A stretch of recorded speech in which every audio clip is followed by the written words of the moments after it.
تحياتي لكم جميعا. بالسلسلة اللي عم تتحدث عن مرض الشقيقة رح نوصل لقرب النهاية. الحلقة اليوم بدنا نحكي على موضوع تتمة الجدول اللي حكينا عليه اللي هو مهم كتير، جدول النوبات. تحدثنا بالتفصيل كيف نحن بنعمل هيكلية الجدول، وتحدثنا انه في فقرة مهمة هي الاهم اصلا، انه شو هي العوامل التي ممكن ان تثير نوبة الشقيقة عند كل انسان. وقلنا في فقرة هي خاصة بالملاحظات، هي فقرة الملاحظات بنحط فيها اي واحدة من العوامل اللي هي قد تثير نوبة الصداع عند كل انسان. هو كل واحد بيعرف حاله من خلال متابعته لحياته اليومية والاحداث اللي بتمر عليه، كل التبدلات، وبيساعده بذلك الناس المحيطين فيه مثل ما حكينا. بحلقة اليوم أنا رح أذكر معظم مثيرات نوبة الشقيقة الأكثر شهرة. طبعا في عدة ملاحظات بتتبع هذا الأمر رح أذكرها بالآخر. المهم نعرف المثيرات ونعرف كيف نفكر فيها. هي مثيرات نوبة الشقيقة تتنوع ما بين الأطعمة، الروائح، الأضواء، الأصوات، عوامل متعلقة بالطقس، وعوامل متعلقة بعادات الإنسان اللي بيجوز تكون هي خاطئة أو أنه هو لازم يغيرها.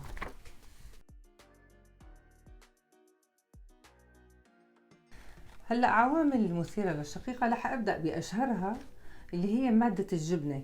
مادة الجبنة كل ما كان الجبن معتق أكثر ممكن يكون يثير الصداع أكثر، وبيكون في بقلبه مادة اسمها التيرامين. في مواد أخرى، هالمواد هي لا تضاف للطعام وإنما بتنوجد بمادة الجبنة كلما صارت معتقة أكثر.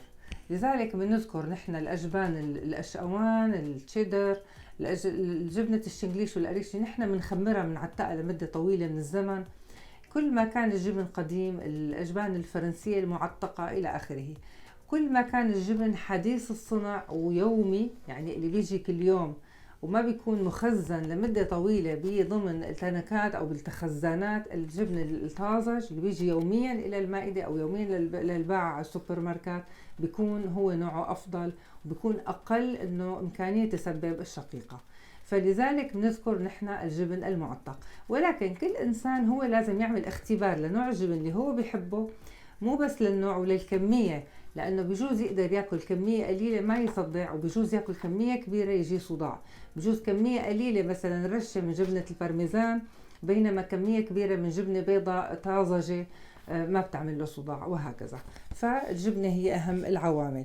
العوامل الثانية هي اللحوم المصنعة بكل أنواعها، يعني الهوت دوغ، الهمبرجر، كل السلامي تبع البيتزا، كل اللحوم المصنعة المهدرجة بكل أنواعها، لأنه هي بيكون فيها مواد معينة، جلوتامات، نترات صوديوم أحادية، أملاح خاصة، مواد حافظة قد تثير نوبة الشقيقة. فنحن بنقول كل أنواع الفاست فود لأنه بيدخل فيه كتير هي المواد. كذلك كل أنواع الصلصات المصنعة، سواء صلصات بيضاء أو حمراء، أو حتى فيها صويا أو ما فيها صويا. كل الصلصات الجاهزة المصنعة اللي بتنقل عبر البحار بزجاجات مختومة فيها مواد حافظة وأملاح تثير نوبة الشقيقة. بيلحقها طبعا كل النكهات الاصطناعية، سواء الموجودة ببودرات الأندومي، المكعبات الجاهزة إلى آخره. المواد اللي شهيرة جدا بعد منها هي اللي فيها كافيين، يعني القهوة والشوكولا والشاي. كمان هي كميات، يعني ممكن الإنسان ياخد كمية قليلة ما يتزعج، بالعكس تكون كويسة له متعود عليها في اليوم، وكمية كبيرة.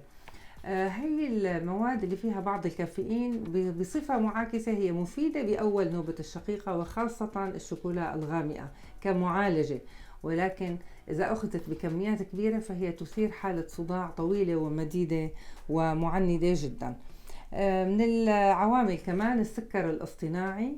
كل محليات السكر الاصطناعي فيها مواد مختلفة، كل إنسان لازم يعمل تيست أي نوع هو بيناسبه عن غيره. الحمضيات والمواد اللي فيها سبايسي عالية، شطة حراء، يعني الحمضيات اللي كتير كميتها عالية أو طعم الحمض فيها عالي، وكذلك المواد اللي فيها شطة بشكل عالي. المكسرات، كل المأكولات كمان اللي هي مخللة أو مخمرة، مخللات والمخمرات، واللي داخل فيها كتير من البهارات القوية.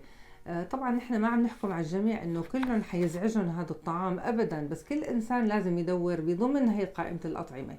فمن ضمنها مثلا الفواكه المجففة، من ضمنها المكسرات خاصة إذا كانت مدخنة، المشروبات الغازية وخاصة الكولا مثبتة جدا. التدخين طبعا أنا ما بعتبره طعام، بس هو يدخل إلى الجوف على كل الأحوال. بيجي عوامل تانية هي كتير مهمة، اللي هي الجهد العضلي. في ناس بيلعبوا رياضة، إذا متعودين على قدر معين من الرياضة مثلا كل يوم نص ساعة، بيكون كتير مرتاح وكتير منيح، وهي فترة استرخاء ذهني وبكون سعيد فيها. إذا طول فترة الرياضة عن هو اللي معتاد عليه، أو حصل عنده إرهاق زائد بالعمل، ممكن يدخل بهي النوبة. الآن مثل ما حكينا، قلة النوم، كثرة النوم هي من العوامل المثيرة للشقيقة. في كتير ناس يوم الويك اند بالإجازة بيناموا زيادة، بيجيهم صداع وبيتعبوا زيادة من النوم الزائد. لذلك النوع من النمط الحياة النمطية كتير مهمة. تخفيف من الطعام، ينصح للناس اللي عندها شقيقة انه ياكلوا 4 مرات باليوم وليس 3 حتى. لذلك الصيام هو من العناصر المثيرة لنوبة الشقيقة. في ناس كثير ما بيتحملوا الصيام ابدا وبيكون عندهم رخصة بهذا الامر. فترة الحيض او الاباضة عند النساء عنصر كثير مهم. الإرهاق العيني البصري لفترة طويلة، الشغل كتير على الكمبيوتر أو مطالعة التلفزيون لمدة طويلة من الزمن. بدي أعلق على فقرة الأدوية مسألة مهمة كتير. في كثير من الأدوية تثير الشقيقة حقيقة، هي بتكون عادة موسعة للأوعية الدموية، في منها أدوية ضغط، أدوية للدورة الدموية، فعلا تثير الصداع عند كثير من الناس. وبذلك الإنسان اللي عنده شقيقة إذا صابه أي مرض أو بيعرف حاله عنده شقيقة، لازم يقول لطبيبه شو ما كان مرضه، إنه هو قد يكون عنده هذا المرض، حتى يقدر الطبيب يتعامل معه، ما يعطيه أدوية تزود له نوبة الصداع اللي عنده. ودائما في بدائل، وفي بدائل بالعكس مفيدة للشقيقة. لذلك الأدوية هي من المثيرات اللي كتير مهمة. بقي لحد الوضع الأخير اللي هو مو بإيدنا، هو تبدلات الطقس. طبعا غير الضوء والصوت اللي دائما بنحكيهم، الإضاءة القوية، الإضاءة اللماعة، نمط إضاءة معين بشكل مربعات أو مخطط، في ناس النمط نفسه بيزعجهم. وكذلك الصوت، مو دائما إذا صوت شديد، إنما نمطه قد يكون حاد أو بالعكس خشن، بيزعج. النمط نفسه قد يزعج هذا الإنسان. المهم يتعرف هو على النمط اللي بيضايقه. بدي أحكي أنا بعض الملاحظات البسيطة. انه مثل ما حكيت، كل انسان في عنده كمية عتبة تحمل لكل شيء من ما ذكرناه، فهو بده يعرف حاله شو عتبة التحمل تبعه. هلأ ليش عم نذكر هاي المواد وشو علاقتها بالجدول؟ اثناء ما هو بحط الجدول اللي حكينا عليه، شدة النوبات ومدتها وتكرارها وشو العوامل اللي ارتبطت فيها، بصير عنده فكرة تامة وكاملة عن وضع الشقيقة بالنسبة له، وبيقدر بعد ذلك يرسم خطة حياته المستقبلية بكل ما يمكن، بكل الطرق، انه يتجنب هي العوامل، وبيرتب هالامر مع عائلته، مع احبابه، مع اصدقائه، هذا الانسان المصاب بالشقيقة. وبنكون حطينا اللبنة الاولى بالخطة الوقائية لمنع تكرار النوبات او تحويلها الى نوبات متحملة ومقبولة، ولا تؤثر على فعاليته وانتاجيته وقدرته على الاستمرار بحياته وهو انسان بيكون مرتاح. آخر العوامل كمان اللي بدنا نحكي عنها هي الروائح القوية النفاذة، ولكن أيضا يختلف الأمر من شخص لآخر. تذكروا أنه الرائحة قد لا تكون بشعة، لذلك الناس ما بينتبهوا لها. قد تكون رائحة جميلة ولكنها مزعجة لهذا الشخص وتثير نوبة صداع عنده، ترفع مادة الهستامين عنده بجسمه وبتعمل له نوبة صداع قوية.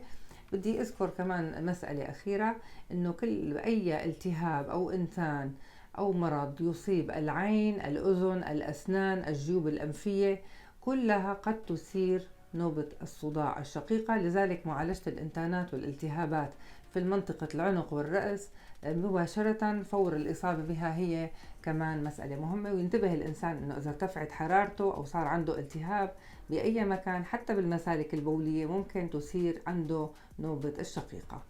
أهلا وسهلا فيكم.